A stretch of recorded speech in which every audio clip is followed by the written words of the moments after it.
Back in '87, a strange and twisted thing happened to a family in New York, and it was all because of an open window. This is the story.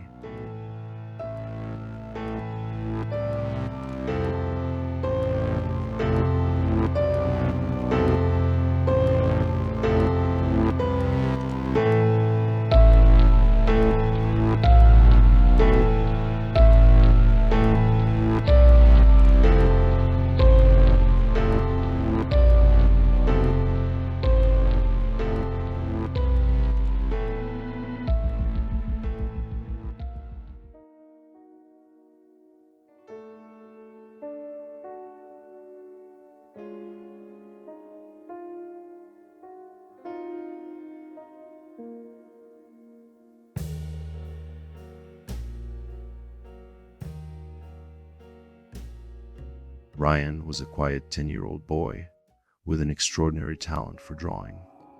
His family lived in a spacious, aging house on the outskirts of New York City. The house, with its creaky floors and dimly lit corners, always seemed to amplify Ryan's vivid imagination. He spent countless hours sketching monsters and strange creatures, his pencil strokes a reflection of both his talent and his fears.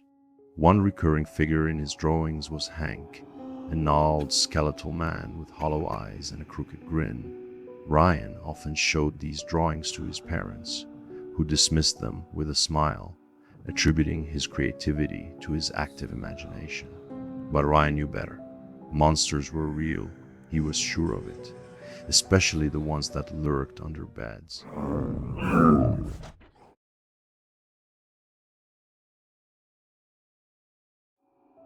One evening, after an exciting day playing outside with his friends, Ryan got ready for bed.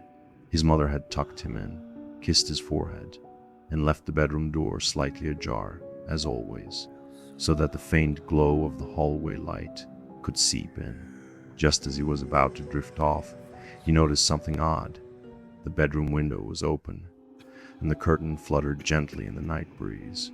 Ryan shivered. "Mom," he called out, hurrying downstairs. "What is it, sweetheart?" she asked. "Did you open my window?" "Oh yes," she replied. "I wanted to air out your room a bit. Did I forget to close it?" "Sorry, honey."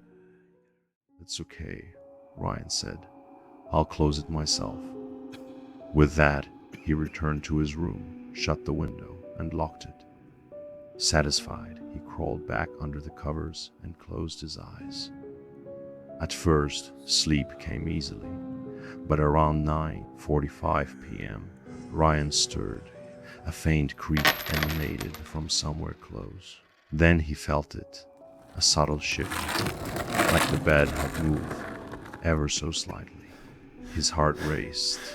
"It's nothing," he whispered to himself. "Just my imagination." He pulled the blanket tighter and squeezed his eyes shut.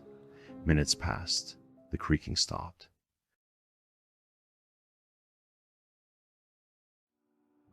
The next morning, Ryan woke up to the golden rays of sunlight streaming through his window. He yawned, stretched, and got dressed for school. But when he went downstairs, the house was eerily silent. The usual clatter of breakfast preparations and his parents' cheerful chatter were absent.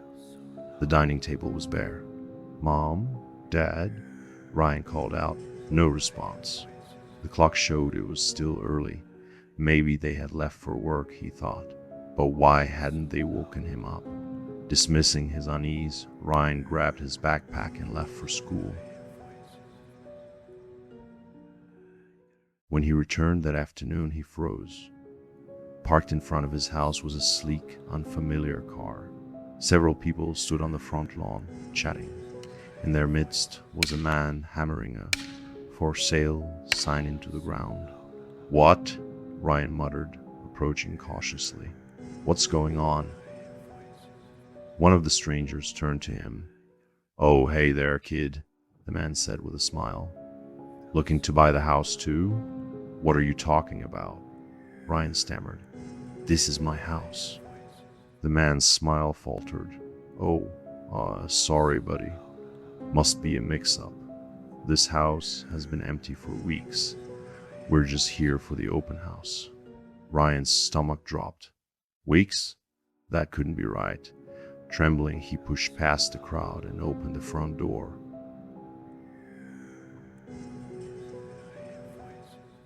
Inside, he found an unfamiliar family packing boxes. A man, tall and lanky, with sunken eyes and a disheveled appearance, approached him. "Hey there, kid," the man said, extending a hand. "Name's Hank. Can I help you?"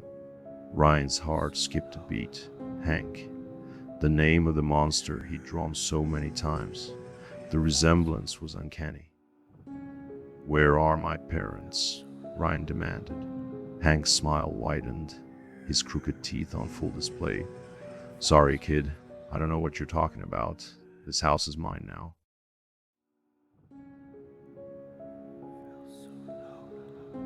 Panic rising, Ryan ran to his room.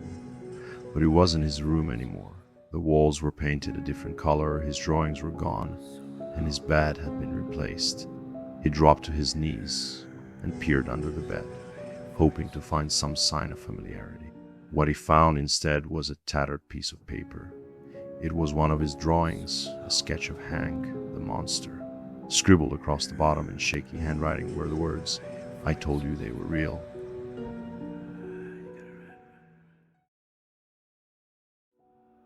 Desperate for answers, Ryan fled the house and ran to his next-door neighbor's place. The neighbor, an odd, reclusive man with a perpetually blank expression, answered the door. "Ryan," the man said, as though he'd been expecting him.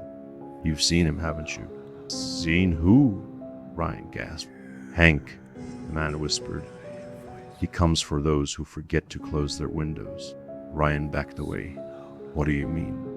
What did he do to my family?" The neighbor sighed. "He doesn't just take people, Ryan. He takes their lives, their place in the world. Your family's gone because he's made it so they never existed." "No," Ryan whispered, shaking his head. "That's not possible." "You're lucky, boy," the neighbor said. "He spared you." Before Ryan could respond, the man shut the door, leaving him alone on the porch.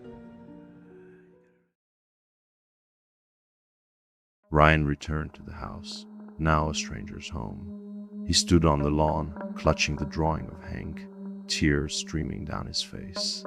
The sun dipped below the horizon, casting long shadows across the neighborhood.